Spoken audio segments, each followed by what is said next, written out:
మంచి వారిని చూచుచుండును. దేవునికి స్తోత్రం. హల్లెలూయా. దేవుని కళ్ళు అన్ని చోట్ల ఉన్నది అని వాక్యం చెప్తాం. ఆ కింద లేని విషయం పక్కన పెట్టేద్దాం. అన్ని చోట్ల దేవుని కళ్ళు చూస్తా ఉన్నాయి. ఏం చేస్తున్నాయి? దేవుని కళ్ళు అన్ని చోట్ల చూస్తా.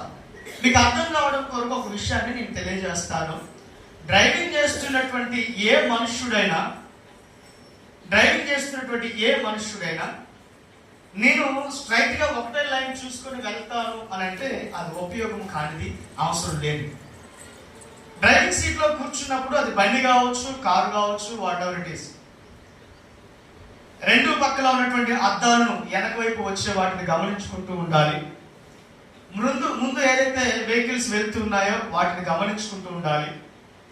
వాటి ఇంటెన్షన్, ఒకవేళ సైడ్కి వెళ్తున్నాయా, లేకపోతే స్లో అవుతున్నదా, లేకపోతే ముందుకు వెళ్ళడానికి అవకాశం ఉన్నదా లేదా, లేకపోతే మనుషులు ఎవరైనా నడుస్తూ లేకపోతే అడ్డొస్తూ ఉన్నారా, ఇవన్నీ కూడా ఆ డ్రైవింగ్ చేస్తున్నటువంటి వ్యక్తి యొక్క కళ్ళు చూస్తూ ఉంటాయి. దేవునికి స్తోత్రం. చెప్పండి.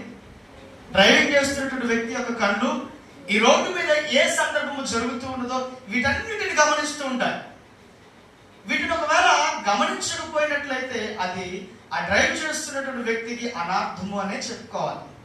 ఒక సాధారణమైన వ్యక్తి ఒక వెహికల్ నడిపిస్తున్నప్పుడు మనమే ఒక 4 దిక్కులు ఎలాగైతే పరిశీలన చేస్తూ ఉన్నామో, ఈ సృష్టిని ప్రారంభించినటువంటి సృష్టికర్త ఆయన కళ్ళు ప్రతి ప్రదేశంలో కూడా ఉంటాయంట. దేవునికి స్తోత్రం.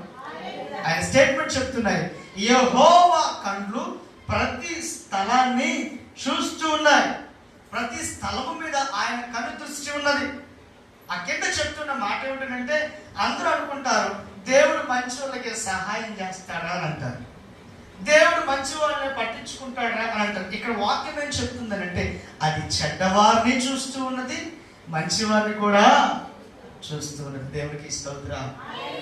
హల్లెలూయా. ప్రియులారా, గమనించండి, చెడ్డవారిని ఎందుకు చూడాలి, మంచి వారిని చూస్తే సరిపోదా అని ఒకవేళ మనం ప్రశ్న వేసుకోవచ్చు.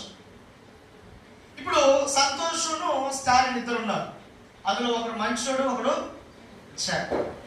మంచోడు మంచి పనులు చేసుకుంటూ పోతా ఉన్నాడు కదా, వాడిని ఆశీర్వదించుకుంటూ పోతూ ఉన్నప్పుడు, చెడ్డవాడు ఏ చెడు పని చేసినప్పటికీ వాడికి ఏ చెడు వాడి జీవితంలో జరగట్లేదు కదా అన్నప్పుడు వాడు ఏం చేస్తాడంటే ఆ చెడ్డవాడిని బట్టి అనేకులు తయారవుతాడు. దేవునికి స్తోత్రం. హల్లెలూయా. మంచివాడు చేసేటువంటి మంచి పనిలో ఎవడు కూడా పాలిభాగస్తుడు కాడు. కానీ ఒకవేళ చెడ్డవాడు చేస్తున్నటువంటి పనులు